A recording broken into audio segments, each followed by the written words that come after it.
Stephen Byers, a fourth-year science student, has been learning a lot lately. But his latest studies aren't limited to just physics and biology. Byers is learning about Islam, a religion he's recently embraced. Like a brief illustrated guide to understanding Islam. About 5 years ago, Byers couldn't have pinpointed what belief system he followed.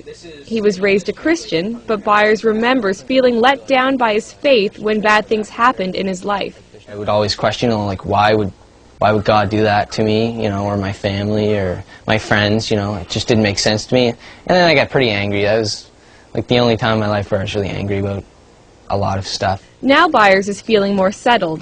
This past spring, he was encouraged by some friends to learn more about Islam. What he found was a belief system that, he says, was a perfect match for his logical mind.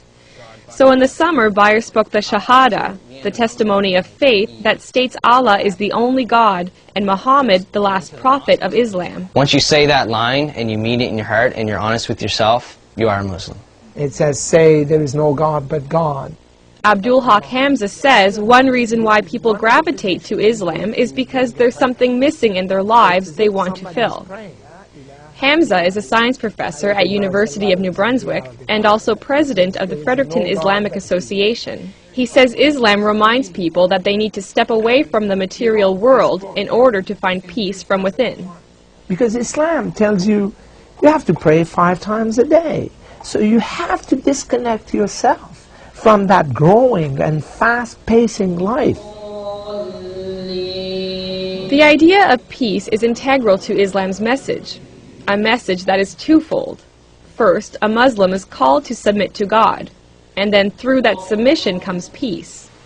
Hamza says the only way to achieve peace outside is to achieve peace inside, through the will of God. It's like a glowing piece of coal. If you look at it when it's not lit, then it's just dark. When it's lit, then the darkness disappears. It's just a source of light. The other major duties that are required in Islam can strengthen a Muslim's commitment to God and to peace.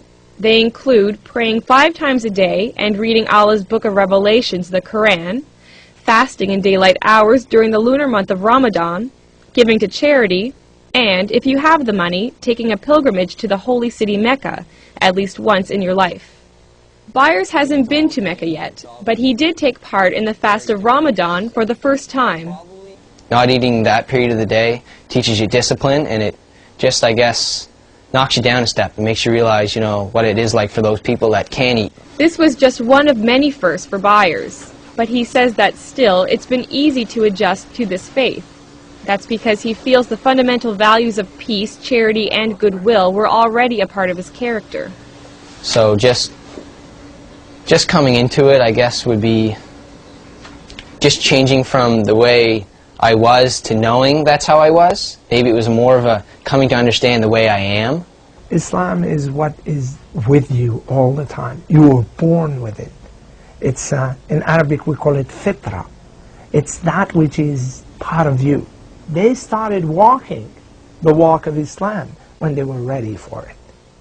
Byers says it's important for people to learn a bit about Islam, even if it's nothing more than to clear away misconceptions that peg Islam as a religion of terror. Byers says if people incorporate the goals and aims of Islam into their lives, like him, they might find some peace they didn't even know they were searching for.